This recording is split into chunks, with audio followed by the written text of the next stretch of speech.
These are the new Chipolo and Pebblebee Bluetooth trackers for Android. I've had them for about 7 to 10 days now, and I've been testing them to see how well they work to track my items and help me find something if it gets lost.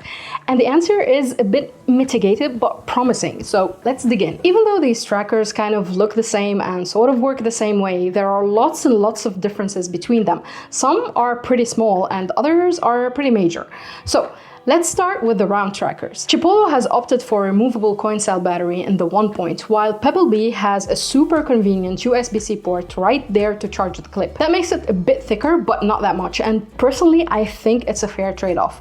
With coin cell batteries, I never seem to have a spare battery of the right size at home, and I always end up having to buy one at the last minute. With USB-C, I just plug and charge. Pebblebee also has two neat extras. You get a keyring holder in the box, and the tracker has lights to help you find it in the dark or if you're hard of hearing. You should also note that the Pebblebee clip also has better range and better water resistance. For the credit card trackers, Chipolo went for a non-rechargeable battery in the card point, which should last about 2 years. There's a 50% discount to buy a new tracker after 2 years, but once again, I do prefer Pebblebee's rechargeable battery in the card, even if it's a teensy bit thicker, but honestly, it just fits in my wallet just as well. However, if you carry a minimalist wallet, keep in mind that they're both about the thickness of 2 to 3 credit cards, so they do take up some space. The charging cable on the Pebblebee isn't pure USB-C here. There's a magnetic 2-pin connector on one side with USB-C on the other end. You do get the cable in the box though, so if you buy a couple of these, you'll have several cables to keep at home, at work, or in your backpack. This one has lights too, but they're pretty much weaker than the clip. And just like with the round trackers, Pebblebee's card also has better range and better water resistant than Chipolo's card. Finally, Pebblebee has made a third design, the tag. It's much smaller than the other two, and it comes with a silicone cover with hooks on both sides and a double-sided tape. This is good if you want to track a remote control, slip it in a backpack, or stick it to the underside of your bike, for example. I'm probably getting an electric scooter soon, and this will definitely go on it. The tag has the same dual-pin USB-C charging as the card, it has lights too, and is water resistant. But the battery life is slightly shorter, and so is the Bluetooth range. One final very important difference to keep in mind between the two brands is that Chipolo's tracker only works with Google's Find My Device network. You need to buy another model if you want to connect it to the Chipolo app. Pebblebee's trackers, on the other hand, can work with both Google's Find My Device network or Pebblebee's own app. You can't use both at the same time though, so you have to reset and repair the tracker each time you switch. But suppose Google discontinues Find My Device, which,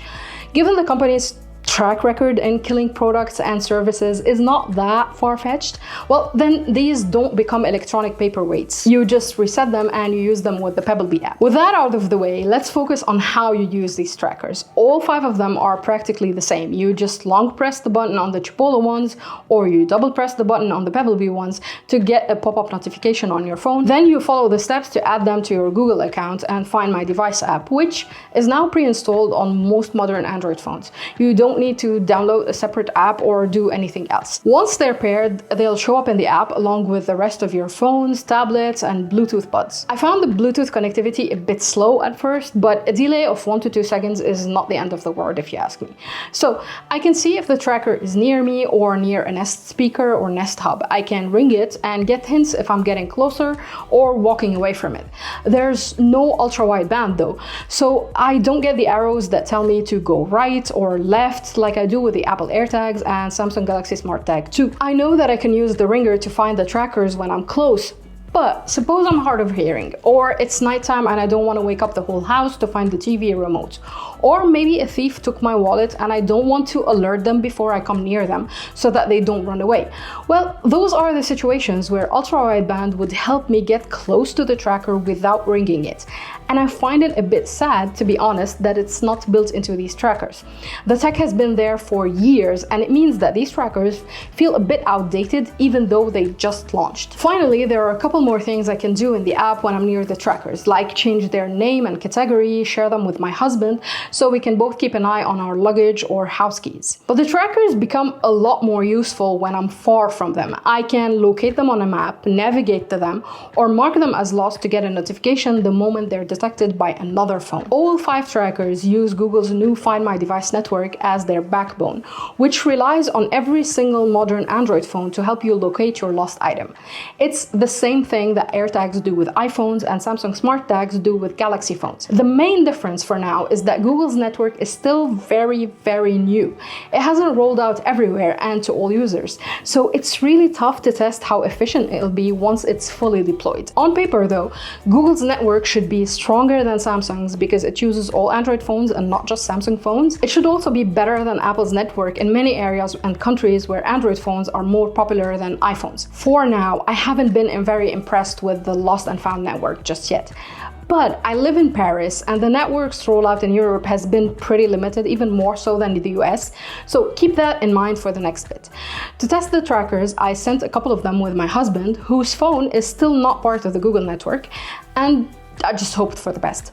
Honestly, I didn't expect the trackers to be found at all once they were out of Bluetooth range. And for the first 15 minutes, I just got nothing. The app was telling me that the tracker was last seen at home, which I knew pretty well. Then, about 20 minutes later, once he went into a large mall and grocery store, well, the trackers showed an updated location. And after that, his location was refreshed about once every 10 to 15 minutes, until he walked out, and that's when I lost him again. In comparison, the Apple AirTag and the Galaxy Smart Tag 2 update every 2 to 3 minutes, regardless if they're in a mall or in a less crowded area. So Google's location network seems decent enough for now in crowded places where there's a higher chance of having phones that have already joined in, but it's still a lot weaker when you're out on the street or in less busy areas. This should all hopefully improve in the next few weeks once more phones get the notification to join Google's network, but the promise is bigger than the reality for now. I think it's really encouraging though, but if you ask me for my recommendation, well, that's a tough one.